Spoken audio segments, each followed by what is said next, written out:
I spent weeks not being able to sleep, thinking about this subject, trying to figure out what I thought was all inclusive in this topic. I slept, I couldn't sleep. I read internet, blogs, Reddit. I researched stuff. I asked people different things, and this is what I came up with the 8 best Magic the Gathering sets.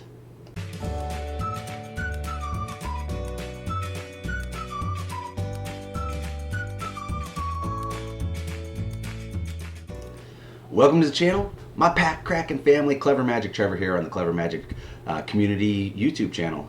We also have a Facebook page, and it's fantastic to have you drop in with us. This is a very subjective video. It's basically all my opinion, and so we know it's got to be true. It's got to be true and factual, and I did spend a lot of time trying to figure out what I thought for this one, and honestly, I was going to rank 1 through 10 the best Magic sets. Instead, I decided to come up with categories of what I considered the best sets. And so these are the categories up here. Overall, a combination of things from flavor to power level. Drafting, which set is the best for draft, very subjective for me. Commander, the set that includes the widest selection of potential commanders, commander cards, staples, etc. Modern, which set has some of the most useful cards in the modern format. I had a hard time with this one, but I think I figured out what I think is best, and a lot of it had to do with other people's opinions. Value, the set that will deliver the most sought after cards for a reasonable price. What's the best set for beginners? Which set will be the easiest for beginners to get into MTG with?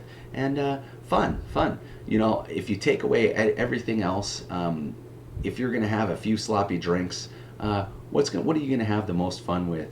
Hanging out with friends, with just strictly casual, and not caring about really who wins. And then of course, power. Which set consistently has the largest number of game-breaking, overpowered cards? Now, for this subject and for all of these, I pretty much took out the early sets, alpha, beta, unlimited. I felt like, especially with power, I think it would be unfair. So with that in mind, let's get into it. The best 8 MTG sets based on those. First of all, best overall, boom, Innistrad. You know what? This is like I said, very subjective, but when it came out, it was a very needed set, and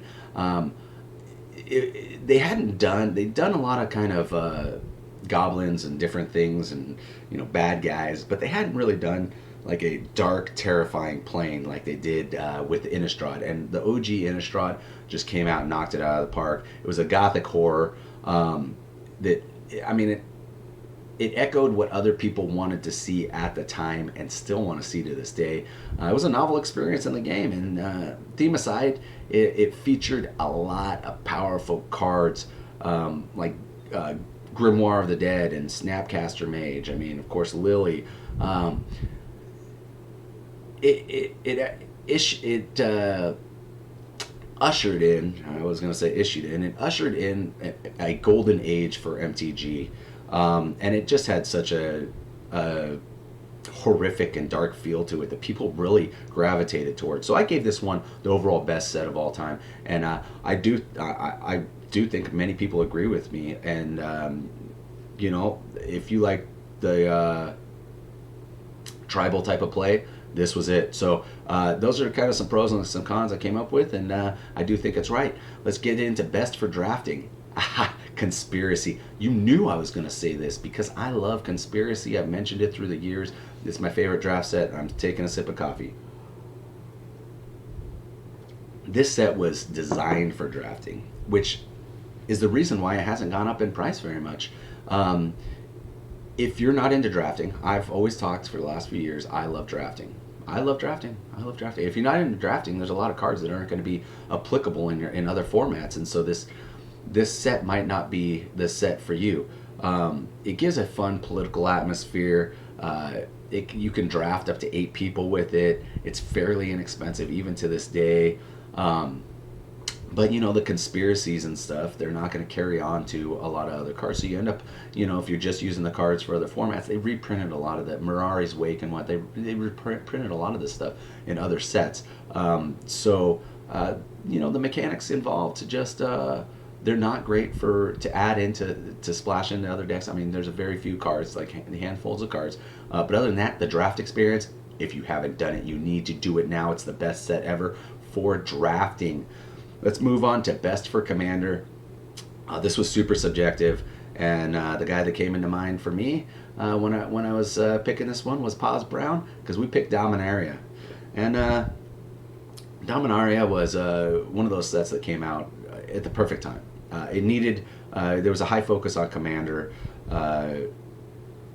The format when this came out, and we needed more legendaries, and a number of legendaries came out of this set, in addition to cards that help the commander out. There's just a plethora of legendary creatures that you can add to your pool of potential commanders. And Helm of the Host is also a particularly intriguing card in the set. It's been reprinted a number of times, but it's a fantastic card. The thing is, it's an equipment. Helm of the Host is an equipment that has set up the grounds for many other equipment, and I think that's important to say too. The other thing about this set, and it's starting to spike up in price and get its due worth, but it's still affordable. It's still affordable for all the treasures that are inside, and the amount of artifacts. I love artifacts. The amount of artifacts that are usable in this set are just fantastic. So, if you're not into aggro, I don't know. I don't know if that's the set for you. It seems like it's more top heavy with control type cards. So that's what I come up with. So now best for Modern. I came up with the Ultimate Masters. I went back and forth with a lot of this stuff. So Modern Masters 2017 was probably in the mix, and there was another of them. I even thought about Modern Horizons. I just love that set, and I think there's a lot of modern staples that are used in so many decks. But when I looked at percentage of cards that were used in Modern, Ultimate Masters just came out on top. It just there's so many cards used in so many decks that Ultimate Masters definitely gets the nod. Overall, it's a very high power level for this set. I mean, it's a lot of cards are very powerful. Each box comes with a box topper, and that box topper really set the standard for a lot of the collector's boxes we have now today. It just this set really changed a lot of things, and the part of the cons, and I don't think I wrote that up there, but it also is kind of the turn of when the demise of Magic started, in my opinion, where it started kind of going downhill again. It's a little expensive, and not all the cards can be used in Modern, because some of them are banned and etc. But overall, it contains a lot of cards, and the last thing for this set is you can draft it. It's a great set for drafting if you're into drafting like me. Okay, let's go into best for value, Masters 25. And I think it was a few months ago we opened our Masters 25 that was with $350 worth of value. Paid like $200 for the box. It just overall very very high power cards, cards that are very expensive and sought after, like the Mind Sculptor, Jace, and it can actually produce a lot of high power drafts too. One of the cons is it's more expensive than some of the other choices that I could have made and stuff, and I debated, but I think overall, especially looking at the EV and etc., I think Masters 25 is severely underpriced, to be quite honest, especially for one of the Master sets. So it gets best for value, Masters 25. let's move on to best for beginners. This is totally subjective, and I bet you guys all saw it coming. But core set 2020. Look, if you're just getting into Magic now, the price dropped again. It spiked. It was up around the $200 mark for a little bit, and it's back down to $140 or somewhere around there, averaging. But the thing is, the amount of usable commons, uncommons, there's not a whole lot of bulk rares. Almost every rare is fantastic. The mythics are great. You're not going to have those boom cards, that are just absolutely incredibly priced or whatever. But even going on to using some for Commander, there's a lot of Commander staples in this set. And so I give the nod to best for beginners, core set 2020. The cards, a lot of them have simple text. It's easy to read. There's not a whole lot of mechanics that are super confusing. It's really affordable, and it's just really solid purchase for any fans of some of the like Chandra, some of the planeswalkers that are in there. The thing about this set is that. And a lot of people that are just getting into Magic don't care about, but there's not a whole lot of lore or story setup or anything like that. So, but if you're just getting into Magic and you need a decent amount of good cards to play with, this set could really be the set for you. Now this one, best for fun, I chose Unstable. Yes, I did. I chose Unstable.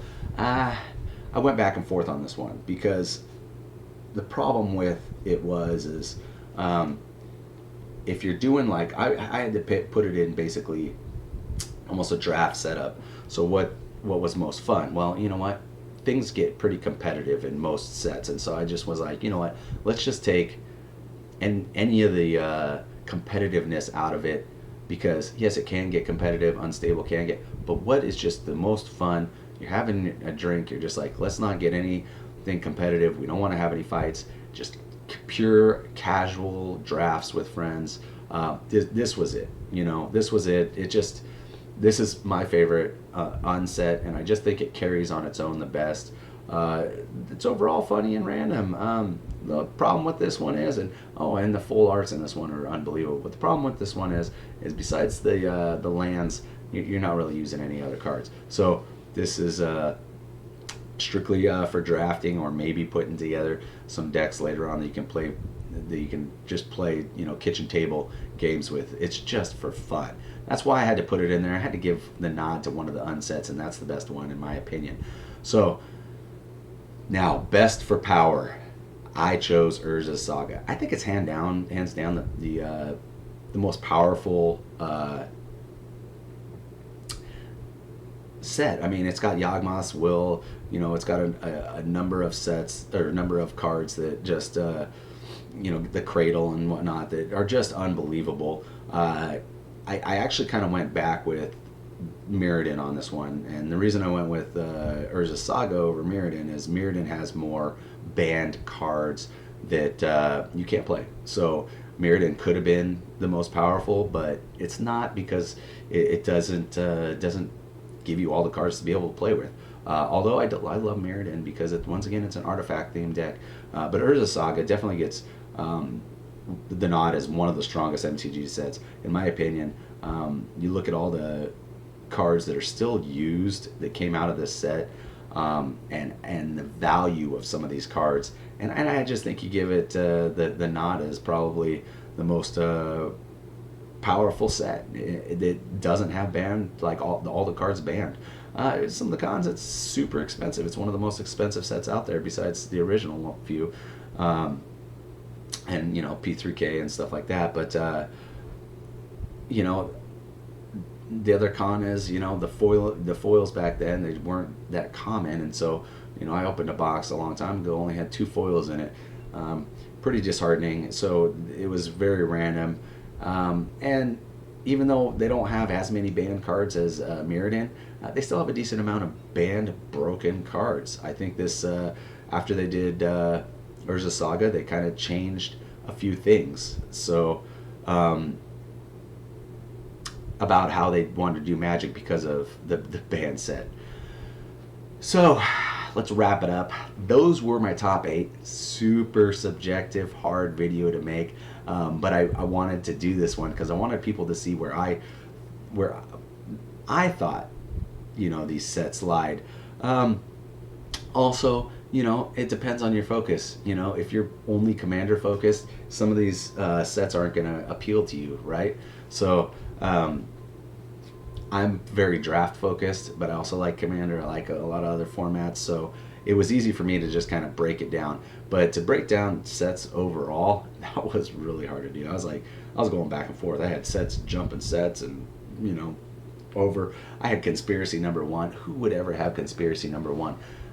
So it, I decided to scratch that because I thought this was a more usable approach to talk about what I thought was the best. So let me know what you guys think are the best 8 sets, or maybe the best sets for the list of you know, overall best that I came up with, and you know, I'd love to hear your feedback. But in the meantime, we'll catch you on the next video.